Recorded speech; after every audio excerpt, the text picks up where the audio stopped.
দেখুন, সরুন। করছেনটা কি? আমাকে যেতে দিন। কেন বেবি, তুই না আমাকে ভালোবাসো? তাহলে যেতে কেন চাইছো? তার চেয়ে বরং একটু কাছে আসো। হ্যাঁ, ভালোবাসি কিন্তু কিন্তু কি? উম দেখুন, এখন করোনা সিজন। প্লিজ দূরে সরুন। আমার কথার সামনে থাকা লোকটার কোনো ভাবাবাগি হলো না। সে ক্রমে আমার দিকে বাঁকা হেসে এগিয়ে আসতে লাগি। পিছুতে পেছনে থাকা দেয়ালটার সাথে বাড়ি খেলাম আমি।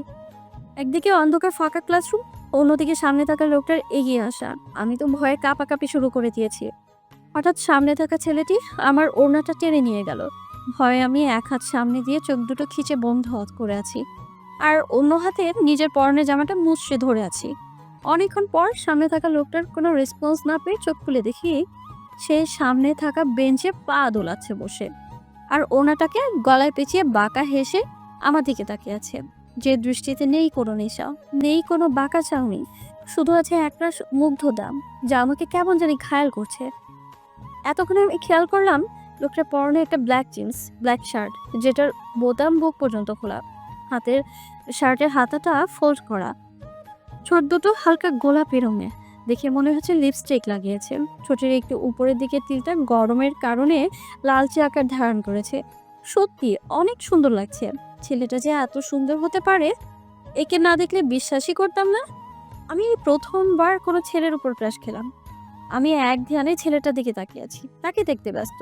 কোনো কিছুর আওয়াজে ভাবনার জগৎ থেকে ফিরে আসি। তাকিয়ে দেখি সামনে ছেলেটা তুড়ি বাজাচ্ছে।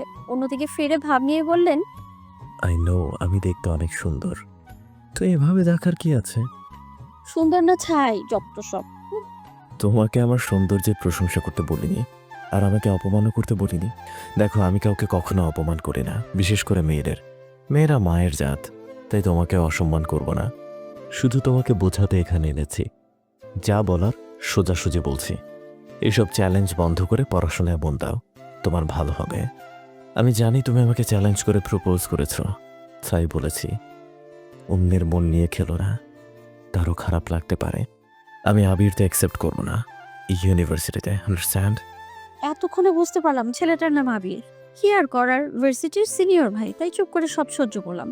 একটু এগিয়ে আবির আমার গলায় ওনাটা পেঁচিয়ে দিয়ে চলে গেলেন। আমি এক ধ্যানে তার যাওয়ার পথের দিকে তাকিয়ে আছি। একটু এগিয়ে গিয়ে বেঞ্চের উপরে উঠে বসে ভাবতে লাগলাম, এখন কি করব? এখন যদি নিচে যাই তাহলে ওই শহীদ মিনারের সামনে এক পা তুলে কান ধরে দাঁড়িয়ে থাকতে বলবে। কাঁদো কাঁদো মুখ নিয়ে দোতলা থেকে মাঠের উদ্দেশ্যে বেরিয়ে এলাম। আর নিজের করা চ্যালেঞ্জটার কথা ভাবছি আমি। ফ্ল্যাশব্যাক। আমি হানি, পুরো নাম আলিয়া আহমেদ হানি। এবার অনার্স ফার্স্ট ইয়ারে অ্যাডমিশন নিয়েছি। আগে থেকে কথা ছিল আমি ৩ মাস রেস্ট নিব। পড়াশোনায় আমি বরাবরই ভালো, সবসময় সবার আগে থাকতে চাই। এর পাশাপাশি আমার আরেকটা হবি আছে, সেটা হলো চ্যালেঞ্জ। আমি চ্যালেঞ্জ ধরতে ভালোবাসি। আজ পর্যন্ত একটা চ্যালেঞ্জেও হারিনি, বিশেষ করে কাউকে ইমপ্রেস করা। আর হ্যাঁ, লাইফে অনেক বাদজমো করেছি, আর এখনো করি। অনেক বকা খাই, তবুও করি। আর ভবিষ্যতেও করবো, হা হা। লাইফে প্রথমবার ভার্সিটিতে যাব, একটু সেজে গেজে না গেলে কি হয়? তবুও সাজতে পারছি না। একটার পর একটা ফোন দিচ্ছে, এই তো দিচ্ছে আমার ফ্রেন্ডরা। তার হালকা একটু লিপস্টিক দিয়ে চুলগুলো কোনো রকমে বেঁধে নিলাম আমি। তারপর স্কুটি নিয়ে বেরিয়ে এলাম ভার্সিটির উদ্দেশ্যে। একটু দূরে আসতেই গলার টান অনুভব করলাম। তাড়াতাড়ি স্কুটি থামিয়ে নিচের দিকে তাকাতেই মুখটা ছোট হয়ে গেল। আমার গলায় ওড়নাটা স্কুটির সাথে পেঁচিয়ে গিয়েছে, যার কারণে গলায় টান অনুভব করেছি। অনেক চেষ্টার পরও ছোটাতে পারলাম না। তাই ভাইয়াকে ফোন দিয়ে স্কুটিটা নিয়ে যেতে বললাম। নিজের চুলগুলো ছেড়ে দিলাম। অনেক চেষ্টা করেও একটা রিক্সাও পেলাম না। তাই হেঁটে হেঁটে ভার্সিটিতে পৌঁছে গেলাম আমি। পুরো শরীর ঘামে ভিজে পুরো একাকার। চুলগুলো ছাড়ার কারণে একটু বেশিই গরম লাগছে। কিন্তু কিছুই করার নেই। ভার্সিটি গেট দিয়ে ঢুকতেই একটা ঠান্ডা হাওয়া আমার সব ক্লান্তি দূর করে দিল। আমি চোখ বন্ধ করে দীর্ঘ শ্বাস নিয়ে হাওয়াকে অনুভব করার চেষ্টা করছি। নিমেষেই সব ক্লান্তি দূর হয়ে ঠোঁটের কোণে একটা মিষ্টি হাসি ফুটে উঠল। একটু এগিয়ে সামনে যেতেই নিমেষেই সব ক্লান্তি দূর হয়ে ঠোঁটের কোণে মিষ্টি হাসি ফুটে উঠল। একটু এগিয়ে সামনে যেতেই আমার জানের দোস্তগুলোর সাথে দেখা হয়ে গেল। ওদের সাথে কুশল বিনিময় করলাম। তারপর ক্লাস করার উদ্দেশ্যে চলে এলাম আমি। কিছু ক্লাস করে বাড়ি ফিরে এলাম। ডিনার করে এক মনে ভাবছি ওই ছেলেটাকে কিভাবে ইমপ্রেস করা যায়। তাপসি আমাকে চ্যালেঞ্জ করেছে, ভার্সিটিতে নাকি একটা ছেলে আছে যাকে আমি ইমপ্রেস করতে পারবো না। সে নাকি সকলের ক্লাস ক্লাস সিনিয়র। ছেলেটা দেখতে কেমন কিংবা নাম কি সেটা জানতে পারিনি। সারা রাত জেগে কিছু ডায়ালগ মুখস্থ করলাম। আর কিভাবে প্রপোজ করব তার রিহার্সাল করেছি। ঘুম থেকে উঠে আয়নার সামনে দাঁড়িয়ে নিজের একবার অভিনয় করে রেডি হয়ে ব্রেকফাস্ট করে স্কুটি নিয়ে বেরিয়ে গেলাম। ভার্সিটিতে গিয়ে আমার ফ্রেন্ডের থেকে ছেলেটার ব্যাপারে কিছু তথ্য নিলাম। ভয়ে ভয়ে এগিয়ে গেলাম ছেলেটার দিকে। একটু ইনোসেন্স ফেস করে কালকের মুখস্থ করে ডায়লগগুলো ঢালতে শুরু করলাম। জানি না ছেলেটা কিভাবে নেবে, কিন্তু কোনো দিকে না তাকিয়ে বলতে শুরু করলাম, দেখুন কে আপনি, আমি জানি না, আর আমি জানতেও চাই না। দেখুন চিনি আর না চিনি, এখন চেনার দরকারও মনে করছি না। আর হ্যাঁ, এটা নয় যে আমি আপনাকে চিনতে চাই না, জানতে চাই না, চিনতে চাই, জানতেও চাই, শুধু আমার করে। কালকে প্রথম ভার্সিটিতে এসেছি, তাতেই আমি আপনার প্রতি উইক হয়েছি, এতটা টাইট হয়েছি যে আপনাকে ছাড়া অন্য কিছু ভাবতেই পারছি না। আমি জানি না আপনি কি বলবেন, কি করবেন, তবুও আমি ভাবতে চাই। যদি একবার একটা মাত্র সুযোগ পাই, না পেলে সমস্যা নেই, আমি নিজে আপনাকে নিয়ে ভাববো, কিন্তু সেটা হবে আপনার অজানা, না দেখা, সেটা হবে আমার নিজের, একান্তই নিজের। আমি আপনার নাম জানি না, তাতে কি? আমার কাছে না হয় আমার দেয়া নামেই রইলেন আপনি। সব আবেগ একসাথে এনে হাসার চেষ্টা করে করুণ স্বরে ছলছল দৃষ্টিতে আমি বললাম। তাকিয়ে দেখি ওখানে থাকা ৫ জনই আমার দিকে অদ্ভুত দৃষ্টিতে তাকিয়ে আছে। আমি আর কিছু বলবো না। আমি আর কিছু বলবো তার আগেই আবির আমার হাত ধরে টানতে টানতে দোতলায় একটা ফাঁকা ক্লাসরুমে এনে দরজা লক করে দিয়ে আমার দিকে এগোতে লাগলেন। বর্তমানে এক পায়ে কান ধরে শহীদ মিনারের সামনে দাঁড়িয়ে আছি, আর ওই আবিরের পুরো গোষ্ঠীকে বুকে উদ্ধার করছি। ১ ঘন্টার মতো ৫০ মিনিট হয়ে গেছে, আর মাত্র ১০ মিনিট বাকি। আমি করুণ দৃষ্টিতে আমার ফ্রেন্ডদের দিকে তাকিয়ে আছি, আর ওরা দাঁত কেলাচ্ছে, যা দেখে আমার মেজাজটা আরো গরম হয়ে যাচ্ছে। আমি, জয়, আহাদ, তাফসির, ঋতু ছোট থেকে বেস্ট ফ্রেন্ড। আমাদের জীবনে একসাথেই শুরু হয়েছে। আমরা একসাথে এক স্কুলে পড়াশোনা করেছি, তাই এক ভার্সিটিতে ভর্তি হয়েছি। আমার এই করুণ অবস্থার মাঝে আবির আর তার ফ্রেন্ডদের আগমন ঘটতো। আমি বুঝে গেছি এতক্ষণে আবির আমার ব্যাপারে সব বলে দিয়েছে, তাই এখন আমাকে এই অবস্থায় দেখে নিশ্চয়ই বিদ্রুপ করতে এসেছে এরা। কি কষ্ট, তাই না? আবির আদ্রিয়ান এবার অনার্স ফাইনাল ইয়ারে। এখানে সবাই ক্রাশ, প্লাস রাজনীতিবিদ সে। তারা 5 ফ্রেশ সব সময় একসাথে থাকে। আবির, মেঘ, আয়াম, সাজিল, আর মেয়েদের মধ্যে হাফলেটিস হিসেবে তনু। আরে খুকুমণি, তুমি নাকি আবিরকে ভালোবাসো? তাহলে চলো তোমাদের বিয়েটা দিয়েই দিই। আর তুই এরে খুকুমণি কেন বলছিস? ভাবি বল। না খালামণি না, ঝাঁজ লবঙ্গ। তোরা চুপ করতো। এই মেয়ে, তোমার নাম কি? হানি। কি মধুরমা নাকি? দোস্ত জানোস, আমার না জীবনে একটাই শখ, বলো না তুমি আমার। ফিল্মটা দেখে আমারও কাউকে মধুরমা বলে ডাকতে ইচ্ছে জেগেছিল। দেখ, গড আমার ইচ্ছে পূরণ করে দিয়েছে। চারিদিকে তাকিয়ে দেখি আমার জানের দোস্তগুলো দূরে সরে দাঁড়িয়ে আছে। এখন আমার একটু ওদের প্রয়োজন, আর ওরা আমাকে একা ফেলে পালিয়েছে, যার কারণে আমার একটু ভয় ভয় করছে। সময়ের দিকে তাকিয়ে দেখি সময় এখন সেখানেই থমকে গেছে। আজ এই ঘড়িটাও আমার শত্রু হয়ে গেল। তাই চোখ বন্ধ করে সাহস সঞ্চয় করে বললাম, দেখুন আমার নাম না মধু, না মধুরিমা, না এখানে কোনো ফিল্ম চলছে, তাই এইসব বাজে বাজে নাম ডাকা বন্ধ করুন। ঘড়ি দিকে তাকিয়ে বললাম আমি। ওকে, বাদ দিলাম। আগে বলো, তোমার নাম কেন হানি রেখেছো? জন্মের সময় হানি দিতে ভুলে গিয়ে তিত করলা দিয়েছিল নাকি? সেম হেয়ার, তোমারও তাই মনে হচ্ছে? টিকটিক শব্দে ঘড়ি দিকে তাকিয়ে দেখি পুরো 1 ঘন্টা কমপ্লিট হয়েছে। তাই পা নামিয়ে কান ছেড়ে দিয়ে জয়ের কাছে গিয়ে ব্যাগটা নিয়ে স্কুটি নিয়ে বেরিয়ে গেলাম। লাইফে প্রথমবার কেউ আমার নাম নিয়ে এত বাজে কথা বলেছে। শুধু নতুন তাই সব সহ্য করেছি, না হলে এখানে কি করতাম আমি নিজেও জানি না। বাড়িতে এসে একটার পর একটা জিনিস ভাঙছি, কিছুতেই রাগ কমছে না। কিছু ভাঙার শব্দে সবাই কিছুক্ষণের মধ্যেই আমার রুমে হাজির। কি রে হানি, কি হয়েছে তো? ভাঙছিস কেন? রাইসা তমনা আমার মা। আগে ঠান্ডা হ, তারপর বল কি হয়েছে। আমার সোনা মা এমন করে না। তানজিম আহমেদ আমার বাবা। এই দেখ, তোর জন্য কতগুলো চকলেট এনেছি। তুই যদি এমন করিস তাহলে একটাও তোকে দেব না। হিয়ান আমার বড় ভাই, আর হিয়া ও আমার বড় বোন। পাপা মাম্মাম একসাথে মিলিয়ে এদের নাম রেখেছে, যাতে এদের মধ্যে মিল থাকে। কিন্তু এখন তো আমি এসে গেছি, তাই এদের মধ্যে আমার চেয়ে বেশি মিল নেই। কথায় আছে না, পরিবারের ছোট মেয়েরা আদুরে বাদুরে আদুরে আদুরে বাদুরে হয়। আমার ঠিক সেই অবস্থা। আমার জন্য সবাই সব কিছু করতে পারে। আমি বুঝতে পারছি তোর কি হয়েছে। মাত্র 2 দিন হয়েছে তুই ভার্সিটিতে গিয়েছিস। প্রথম প্রথম এমন একটি হয়, এখন বুঝতে পারছি কালকে তুই এত কি ভাবছিলি। আপনি সবাইকে রুম থেকে চলে যেতে বললো, সবাই চলেও গেল। তারপর আপু আমার পাশে বসে জানতে চাইলো কি হয়েছে। আমি কালকে থেকে সব আপিকে বললাম। আপনি আমার কথা শুনে হাঁ হয়ে তাকিয়ে আছে, হয়তো ভাবতেই পারেনি প্রথম দিন ইউনিভার্সিটিতে গিয়ে এমন একটা কিছু করে বসবো। আপনি আমাকে ভালোভাবে বুঝিয়ে গেছে যাতে আমি ওই আবিরকে সরি বলি। ওই আবির নাকি আপিরও 2 ক্লাস জুনিয়র। আপি একদিন নাকি রাস্তায় বাজে ছেলেদের পাল্লায় পড়েছিল, সেদিন নাকি ওই আবির তাকে বাঁচিয়েছিল। তাই এখন নাকি আমাকে সরি বলতে হবে, না হলে আপি আমার সাথে কথাই বলবে না। লাইফে কাউকে সরি তো দূরের কথা, মাথা নত করিনি আমি।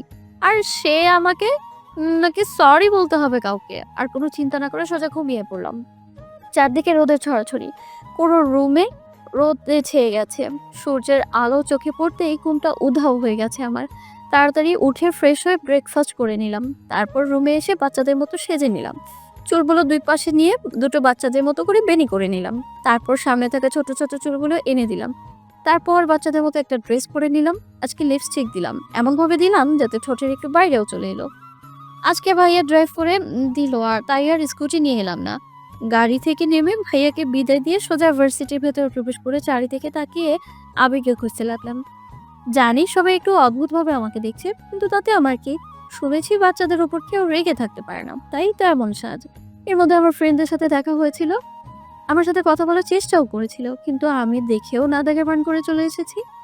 এতক্ষণ পর একটা গাছের নিচে আবির আর তার ফ্রেন্ডদেরকে দেখতে পেলাম। হাতে কিছু অ্যাসাইনমেন্ট আছে, দূর থেকে দেখে বোঝা যাচ্ছে। আমি সোজা গিয়ে ওদের সামনে দাঁড়ালাম। ওরা আমাকে দেখে ভূত দেখার মতো চমকে গেল, কিন্তু সেই দিকে তোয়াক্কা না করে একটা টেডি স্মাইল দিয়ে ইনোসেন্ট ফেস করে ছলো ছলো চোখে ওদেরকে সরি বললাম আমি। কিন্তু কেউ কোনো রিয়াকশন করছে না, তাই আমি আবারও জোরে জোরে বললাম, সরি তো। দেখুন প্রথম দিন এসে আমার এমন করে ঠিক হয়নি, প্লিজ কিছু মনে করবেন না। করুণ সুরে করলাম। সরি অ্যাকসেপ্ট করতে পারি, বাট একটা শর্তে। কি শর্ত? এই যে অ্যাসাইনমেন্টগুলো দেখতে পাচ্ছ না, এগুলো সব তোমাকে করতে হবে। দেখুন আমি কখনো অ্যাসাইনমেন্ট করিনি, তার উপর আবার এতগুলো কিভাবে করব আমি? আমি জানি না তুমি কিভাবে করবে, না করলে সরি অ্যাকসেপ্ট করবো না। আপনার এক্সেপ্ট আপনার কাছেই রাখেন, আর আমার সরি আমার কাছেই থাক। ভালোভাবে বলছিলাম, যখন শুনলে না তখন আমার কিছু করার নেই। এটা দেখো। আমি ফোনটা হাতে নিয়ে ভিডিওটা দেখতে লাগলাম। আমি তো পুরাই অবাক, ছলো ছলো চোখে তার দিকে তাকিয়ে বললাম, এই ভিডিওটা আপনি কখন করলেন এই ভিডিওটা? সেটা তুমি জেনে কি করবে, আগে বলো অ্যাসাইনমেন্টগুলো কমপ্লিট করবে কি না। যদি না করি তাহলে? এর বেশি কিছু না, এটা ফেসবুকে আপলোড দিব, ভেবে দেখো এখন কি করবে। যদি তুমি করো, যদি তুমি না করো তাহলে আমার সমস্যা নেই, আমার পোস্টে কত রিয়াক্ট যে উঠবে। এটার কোনো কিছু না, এটা হচ্ছে সেই ভিডিওটা যেখানে আমি, এটা আর কোনো ভিডিও না, এটা সেই ভিডিও যেটা আমি এক পায়ে কান ধরে শহীদ মিনারের সামনে দাঁড়িয়েছিলাম। কিন্তু আমি ভেবেই পাচ্ছি না এটা কখন তুললো। শালারি তোর, জীবনেও তোকে বলবো না। মনে মনে আবিরের পুরো গোষ্ঠীকে বকে উদ্ধার করছি। তখন কারোটাকে আমার ধ্যান ভাঙে, সেটা আর কেউ না, আবির। কি ভাবছো বেবি, তুমি কি অ্যাসাইনমেন্টগুলো করবে নাকি পুরো ইন্টারনেটবাসী তোমাকে দেখবে? তুমি কিন্তু অনেক পরিচিত পাবা। একদিকে তার বলা কথাগুলো এসে তীরের মতো বিচ্ছে আমার শরীরে, অন্যদিকে তার ইনোসেন্স মার্কা ফেসটা কাটা জায়গায় লবণের মতো কাজ করছে। মেজাজটা মুহূর্তেই বিগে গেল আমার। এই দেখুন, আমাকে দেখে কি আপনার ছোট বাচ্চা বলে মনে হচ্ছে যে বেবি বেবি করতেছেন? একদম ফাইসো ফাউল নামে ডাকবেন না আমাকে। চোখ রাঙিয়ে বললাম, ও মা গো, আমি ভয় পাইছি দোস্ত, তোরা আমার ধর। দোস্ত আমার ভয়ে পাইছি, এমন গরুর মতো চোর রাঙানো তো তোরে যদি আমরা ধরি তাহলে আমাদের ধরবে কে? ঠিক বলেছস তোরা, একেই তো বাচ্চা মেয়ে, তার উপর আবার ইনোসেন্স সাজ, আমরা তো হার্ট অ্যাটাক করব। তোমাকে বাচ্চাদের মতো একদম মিষ্টি লাগছে। বাচ্চাদের মতো মিষ্টি লাগুক, কিন্তু আপনি কেন আমাকে মিষ্টি বলে ডাকবেন? ডাকবেন না একদম। কেন তোমার মনে হচ্ছে না তোমাকে মিষ্টি দেখতে? ওয়েট দিয়ে দেখাচ্ছি। বলে নিজের ফোন নিয়ে কয়েকটা ছবি তুলে আমার হাতে ধরিয়ে দিল। ছবিটা দেখে এতক্ষণে মনে হলো আজকে আমি বাচ্চাদের মতো তো সেজেছি। জানি এখন একটা কথা বললে 10টা শুনিয়ে দিবে। যাই হোক, এখন চুপ করে আছি। যদি পাশে সেলোটেপ থাকতো তাহলে তাই দিয়ে রাখতাম। চুপ করে দাঁড়িয়ে আছি। ওরা আমাকে নিয়ে অনেক কথা বলে একটা একটা করে 10টা অ্যাসাইনমেন্ট ধরিয়ে দিয়ে গেছে। যে আমি একটা অ্যাসাইনমেন্ট করিনি সে আমি কিনা 10টা করব। দিয়ে গেছে আর বলে গেছে যেন কালকের মধ্যে রিটার্ন করি, সেটা পরে দেখা যাবে। তাই ক্লাসের দিকে পা বাড়লাম। অনেকক্ষণ ধরে স্যার যেন কি বোঝাচ্ছেন, কিন্তু কিছুই আমার মাথায় ঢুকছে না। আমি অ্যাসাইনমেন্টের চিন্তায় মগ্ন। ভালো লাগছে না ক্লাস করতে, তাই ক্লাসের চারপাশে তাকিয়ে পর্যবেক্ষণ করছি। হঠাৎ চোখ গেল আমার ফ্রেন্ডদের দিকে। ওনার ইনোসেন্স ফেস করে আমার দিকে তাকিয়ে আছে, ইশারায় সরি বলছে। আমি একটু ভ্রুকুচকে বাঁকা হাসি দিয়ে ওদের ইশারায় বোঝালাম বাহিরে আয়, কথা আছে। ওরা বাহিরে আসতেই ওদের হাতে 4টা অ্যাসাইনমেন্ট ধরিয়ে দিয়ে কিভাবে করতে হবে বুঝিয়ে দিলাম, আর বলে এলাম যদি কালকের মধ্যে রিটার্ন না করে তাহলে ওদের সাথে আর কথাই বলবো না। বেচারারা পড়েছে মহা মুশকিলে। কেন যে যেচে আমাকে বাঘের খাঁচায় পাঠিয়েছিল।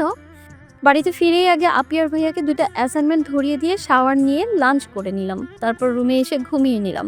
ঘুম এতটাই গভীর ছিল যে সন্ধ্যার পরে ভাঙে। ঘুম থেকে জেগে ফ্রেশ হয়ে হাতে 1 কাপ কফি নিয়ে বেলকনিতে আসি। এটা আমার রোজকার দিনের হবি। আমার খুব ভালো লাগে হাতে 1 কাপ কফি নিয়ে বেলকনি কিংবা ছাদে উঠে দাঁড়িয়ে রাতের আকাশ দেখার। সবাই বলে আমার হাতে নাকি ম্যাজিক আছে, আমার হাতে কফি নাকি অনেক ভালো হয়। তাই তো কেউ আমার উপর রেগে গেলে আমি তাকে কফি খাওয়াই। চোখ বন্ধ করে কফি খাচ্ছি আর রাতের আকাশ উপভোগ করছি। কেউ আমার চোখ চেপে ধরে, আমি চোখ বন্ধ অবস্থায় তার হাত ছুঁয়ে উপলব্ধি করার চেষ্টা করছি কে। আমার আর বুঝতে বাকি রইল না কে। আমি হাত নামিয়ে চোখ বন্ধ অবস্থায় বললাম, জান তোমার এখন না আসার সময় হলো। তুই আমাকে না দেখে চিনছিস কিভাবে মিষ্টি জান? জানভি আমার ফুফাতো ভাই। সবাই বলে আমি নাকি বেস্ট জুটি আমরা, কিন্তু আমি সবসময় একে আমার ভাইয়ের চোখে দেখি। সবাই ওকে ছোট রাজ বলে ডাকে, খুব ভালোবাসে। আমার সব বিপদে ও এসে সব ঠিক করে দেয়। আমি শুধু ওকে জান বলে ডাকি এই জন্য, আর আমাকে মিষ্টি জান বলে ডাকে ও। তোমাকে চিনতে আমার আবার তোমাকে দেখতে হবে নাকি? তুমি তো আমার জান, নিজের জানকে চিনতে আবার দেখতে হবে? বাই দ্য ওয়ে, কখন এলে বলো? আরো অনেক আগে এসেছি, তুই তখন ঘুমানো অবস্থায় ছিলি। তখন তোকে দেখতে মায়াবী লাগছিল, তাই ডাক দিইনি। একটু হেল্প করো না প্লিজ। কি হেল্প বল? তারপর আমি জাহ্নবীকে 2টা অ্যাসাইনমেন্ট ধরিয়ে দিলাম। জাহ্নবীও রাজি হয়ে গেল। তারপর আমরা একসাথে ডিনার করে নিলাম। ডিনার করে রুমে এসে ভাবছি 10টার মধ্যে 8টার চিন্তা অলরেডি বাদ। এখন 2টা আমাকেই করতে হবে। তার কোনো চিন্তা না করে একটা কমপ্লিট করতে বসলাম। একটু করতেই চোখে ঘুম এসে ধরা দিল, ওখানেই ঘুমিয়ে পড়লাম। ঘুমের মধ্যে মনে হচ্ছে কেউ যেন আমাকে ভালোভাবে পর্যবেক্ষণ করছে, কিন্তু তাতে আমার বিন্দুমাত্র আগ্রহ নেই। চোখ খুলে ঘুম নষ্ট করার একটু ইচ্ছে নেই আমার, তাই ঘুমেই আমি ব্যস্ত। হঠাৎ মনে হচ্ছে আমি হাওয়ায় ভাসছি। আমার অনেক দিনই ইচ্ছা ছিল আমি হাওয়ায় ভাসবো, কিন্তু তা সম্ভব নয়। স্বপ্নের মধ্যে ভাসছি, তাই চোখ খুলে ইচ্ছাটাকে নষ্ট করতে চাইছিলাম। ঘুমের মধ্যে মনে হচ্ছে কেউ আমার থুতনিতে চুমু খাচ্ছে, আর তার নিঃশ্বাস আমার মুখে আসছে পড়ছে, কিন্তু তাতেও আমার আক্ষেপ নেই। হঠাৎ মনে হলো কেউ আমার গলায় জোরে বাইট করে বসতো। একটা চিৎকার দিয়ে উঠে বসলাম। চারদিকে জিম লাইটের আলো সব স্পষ্ট দেখা যাচ্ছে, কিন্তু কাউকে দেখা যাচ্ছে না। উঠে চারপাশে খুঁজতে লাগলাম, কিন্তু কাউকেই পেলাম না। দরজা জানালা সব বন্ধ, তাহলে ভেতরে কে আসবে? হয়তো এটা আমার দেখা কোনো স্বপ্ন হবে, এটা ভেবে ঘুমিয়ে পড়লাম। ঘুম ভাঙতে গলায় প্রচুর ব্যথা অনুভব করলাম। কালকের রাতে ঘটনাগুলো অনুসরণ করতে লাগলাম। দরজার দিকে তাকিয়ে দেখি দরজাটা খোলা, কিন্তু কালকের রাতে যখন দেখেছিলাম তখন তো বন্ধ ছিল। আর বেডে কি করে হলাম? আমি তো অ্যাসাইনমেন্ট করছিলাম। তাড়াতাড়ি উঠে অ্যাসাইনমেন্টের কাছে গিয়ে দেখলাম সবটা শেষ, কিন্তু আমি তো শেষ করিনি। আয়নার সামনে দাঁড়িয়ে দেখতে পেলাম গলার তিলটার কাছে কালো দাগ। তার মানে কি কেউ আমার রুমে এসেছিল, কিংবা কালকের ঘটনাগুলো সত্যি? আমি তো ভয়ে মরে যাচ্ছি। তাড়াতাড়ি উঠে ফ্রেশ হয়ে গলায় ভালো করে ওনাটা পেঁচিয়ে সব অ্যাসাইনমেন্টগুলো কালেক্ট করে ভার্সিটি উদ্দেশ্যে রওনা দিলাম। সারা ভার্সিটি খুঁজেও আবিরে দেখা পাচ্ছি না, কোথায় গেল কে জানে। হঠাৎ ও কোথা থেকে জোরে ডাক দিল, এই যে মিষ্টি, আমাকে খুঁজছিল বুঝি? আপনাকে আমি খুঁজবো কেন? আমি তো শুধু অ্যাসাইনমেন্টের জন্য। সে যাই হোক, খুঁজছিলে তো। ঠিক তা, যাই হোক। বাই দ্য ওয়ে, আমি আপনাকে মিষ্টি বলে ডাকতে বারণ করেছি না, ভুলে গেছেন নাকি? এখন থেকে তোমাকে মিষ্টি বলেই রাখবো। সবগুলো তুমিই করেছো তো? না, একটাও করিনি। তাছাড়া সবগুলো করা হয়নি, একটা বাকি আছে, সেটা কালকে করে দিব। সেটা আজকে দিতে হবে? ওকে, পরে করে দিব, কেমন? না, এখন আমার সামনে করবে। বলেই আমার হাত টেনে ধরে একটা ফাঁকা ক্লাসরুমে নিয়ে এলেন। তারপর আমাকে একটা লো বেঞ্চে বসিয়ে তিনি একটা হাই বেঞ্চের আমার মুখোমুখি বসে পড়লেন। আমি সেই কখন থেকে অ্যাসাইনমেন্টগুলো করছি, আর মহারাজ গালে হাতিয়ে আমার দিকে তাকিয়ে আছে। একদিকে গলার দাগটা তো, অন্যদিকে প্রচুর গরম, তার উপরে সামনে থাকা লোকটার অদ্ভুত চাহনি। সামনে থাকা ছোট ছোট চুলগুলোও চালাচ্ছে। চুলগুলো বারবার সামনে পড়ছে, আর আমি তা কানের পেছনে দুচ্ছি। সবই বিরক্তিকর লাগছে আমার কাছে। আমি শুধু স্ট্রেসটাকে ডাকছি যাতে তাড়াতাড়ি শেষ হয়ে যায়। আবার চুলগুলো সামনে পড়তে এবার হাত দিয়ে সরালাম না, ফু দিয়ে উড়িয়ে দিলাম। সামনে তাকিয়ে দেখলাম আমার কিছু চুল তার মুখে পড়ে আছে। আমি চোখ বন্ধ করে আছি আর তিনি চোখ বন্ধ করে আছে। কি জানি একটা উপভোগ করার চেষ্টা করছে সে। আজকাল বুঝি দেহ ব্যবসা পতিতালয়ে যাওয়া শুরু করেছো নাকি? প্রথম দিন তো ওড়না ছাড়া এসেছিলে, চুলগুলো উড়িয়ে। মনে করেছিলাম হয়তো নেক্সট ডেকে ড্রেসই পরবে না, কিন্তু তুমি তো আমার থেকে অনেক ফাস্ট। জানতামই না। এই কথাগুলো শুনে পারলে আমি সেখানেই কেঁদে দিই, কিন্তু আমি কাঁদবো? আমি কেন কাঁদবো? আমি কেন কষ্ট পাবো? আমি তো এমন কিছু করিনি যেমনটা তিনি ভাবছে। আমার ভাবতেই অবাক লাগছে, মানুষের মন মানসিকতা এত নীচ হয় কেমন করে। আমাকে এতগুলো কথা বলার পর আমি একটা কথাও বললাম না তাকে। ধাক্কা দিয়ে আমার থেকে সরিয়ে দিলাম আমি। ধাক্কা তার সামলাতে না পেরে আবার নিচে পড়ে যায়, কিন্তু তাতে তো আমার কিছু যায় আসে না। আমি তার দিক থেকে চোখ ফিরিয়ে অন্যদিকে তাকালাম। খুব ঘৃণা করছে তার দিকে তাকাতে, চোখ দুটো ভরে আসছে, কিন্তু আমি কাঁদবো না। আস্তে আস্তে এগিয়ে গিয়ে অ্যাসাইনমেন্টগুলো তুলে তার দিকে ছুঁড়ে মারলাম। তারপর কড়া গলায় বললাম, আমার অ্যাসাইনমেন্ট করা শেষ। এবারও কি আপনি ওই ভিডিওটা ইন্টারনেটে আপ দিবেন? দিলে দিন, অ্যাজ ইউর উইশ। আর কোনো কথা না বলে স্কুটি নিয়ে বেরিয়ে এলাম বাড়ি ফেরার উদ্দেশ্যে। সামনে তাকিয়ে দেখলাম আমার কিছু চুল তার মুখে পড়ে আছে, আর তিনি চোখ বন্ধ করে কিছু একটা উপভোগ করার চেষ্টা করছে। আমি হাত বাড়িয়ে আমার চুলগুলো তার মুখ থেকে সরিয়ে নিতেই তিনি আমার হাত ধরে ফেললেন। আচ্ছা, তুমি কি শ্যাম্পু ইউজ করো বলো তো? তুমি তো বলতে না তুমি কি শ্যাম্পু ইউজ করো। কেন বলুন তো? আবির অদ্ভুত দৃষ্টি দেখে আমি তাড়াতাড়ি বেঞ্চ থেকে উঠে যেতে নেই, হঠাৎ আবির উঠে দাঁড়িয়ে এক পা করে আমার দিকে এগোতে লাগলো। আমি আবিরের এগোনো দেখে পেছনে যেতে লাগলাম। যেতে যেতে একটা দেয়ালের সাথে আটকে যাই। আবির আমার কাছে এসে তার এক হাতে আমার কোমর চেপে ধরলেন, আর অন্য হাতে দেয়ালে ঠেস দিয়ে দাঁড়িয়ে আমার চুলের উম, ভাঁজে তার মুখ বুঝলেন। তার প্রতিটা নিঃশ্বাসের শব্দ আমি শুনতে পারছি। এক অদ্ভুত শিহরণ খেলে যাচ্ছে, আমার গলায় যেন সব কথা আটকে যাচ্ছে। আমি কাঁপা কাঁপা গলায় বললাম, "উম, কি কি কি করছেনটা কি?" যে স্মেল আমাকে নেশা ধরিয়ে দিচ্ছে, তাই তোমার চুলের ভাঁজে মুখ গুজে বোঝার চেষ্টা করছি এটা কোন শ্যাম্পু। কেন? এই শ্যাম্পুটা আমি আমার হবু বউকে ইউজ করতে বলবো। হঠাৎ তিনি আমার গলায় ওড়নাটা সরিয়ে ফেললেন, তারপর আমার গলার কাটা দাগটায় হাত বোলাতে লাগলেন। দেখে তো মনে হচ্ছে না এটা কোনো ছোট বাচ্চার বাইট দেখে তো মনে হচ্ছে না এটা কোনো ছোট বাচ্চা বাইট করেছে। তুমি কি আবার বিয়ে টিয়ে করেছো নাকি? আমি মাথা নাড়িয়ে না সূচক বোঝালাম। তারপরে ঘটনা তো আপনারা জানেনই। বাড়িতে ফিরে 1 ঘন্টা শাওয়ার নিয়ে বেডে বসে বসে নিজের চুল ছিঁড়ছি আর আফসোস করছি কেন যে ইউনিভার্সিটিতে ভর্তি হতে গেলাম। এই বলে ড্রয়িং রুম থেকে হাসির শব্দ পাওয়া যাচ্ছে। ঘড়ির দিকে তাকিয়ে দেখি এখন 3:15 বাজে। এখন কে আসবে? পাপার ভাইয়া তো অফিসে, মাম্মামার আপির তো বাড়িতে, আর হ্যাঁ জাহ্নবী তো আছেই। কিন্তু জাহ্নবী তো এত জোরে হাসে না। আমি কৌতূহল মেটাতে ড্রয়িং রুমের দিকে পা বাড়ালাম। গিয়ে দেখি সেখানে মজলিস বসেছে। পাপা, মাম্মাম, আপি, ভাইয়া আর জাহ্নবী তো আছেই, যোগ দিয়েছে একসাথে। জাহ্নবীর বাবা মাও আছে, মানে আমার ফুপু আর ফুপা। আসসালামু আলাইকুম, কেমন আছো তোমরা? ওয়ালাইকুম আসসালাম। ভালো আছি, তুই কেমন আছিস? তোমরা যে আসবে জানতো আগে বললে না? কেন, আমরা এসেছি, তুই বুঝি খুশি হসনি? ঠিক আছে, চলে যাবো। কি যে বলো না, তোমরা আসবে আর আমি খুশি হবো না? পারলে তো আমি তোমাদের বাড়িতেই থাকি। কি থাকবে? না, থাকবো না। তোদের সাথে থাকলে সারা জীবন আমাকে না খেয়েই থাকতে হবে। এখন যেমন না খেয়ে আছি তেমন। তোমরা এগুলো খাওনি কেন?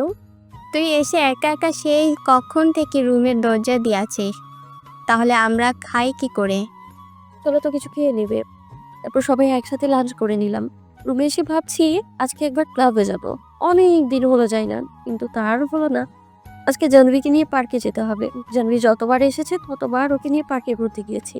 তাই একটা গাউন পরে হালকা একটু লিপস্টিক দিয়ে চুলগুলো ছেড়ে দিয়ে রেডি হয়ে নিলাম। বাইরে বেরিয়ে দেখি জাহ্নবী আগেই বাইক নিয়ে দরজা দিয়ে তাকিয়ে আছে।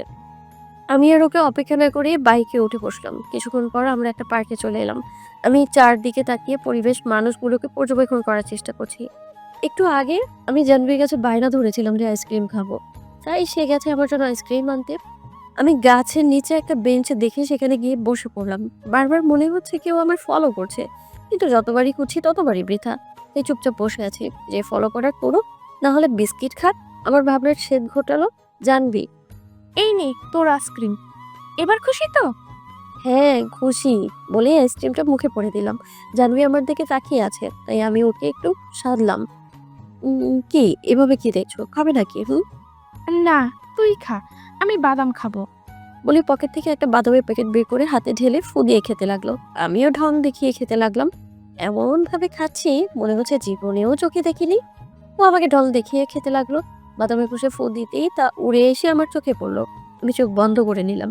জাহ্নবী তাড়াতাড়ি এসে আমার সামনে হাঁটু গেড়ে বসে গালে হাত দিয়ে চোখে ফু দিতে লাগলো। আমিও জাহ্নবীর শার্ট শক্ত করে চেপে ধরে আছি। হঠাৎ কোনো হাতে তালির শব্দ পেয়ে তাকিয়ে দেখি আবির আর তার ফ্রেন্ডদের আমার দিকে অদ্ভুত দৃষ্টিতে তাকিয়ে আছে। জাহ্নবী উঠে দাঁড়ালো, আমিও উঠে পড়লাম। আমি তো ভেবেছিলাম তুমি বাড়িতে এসব নোংরা কাজ করো।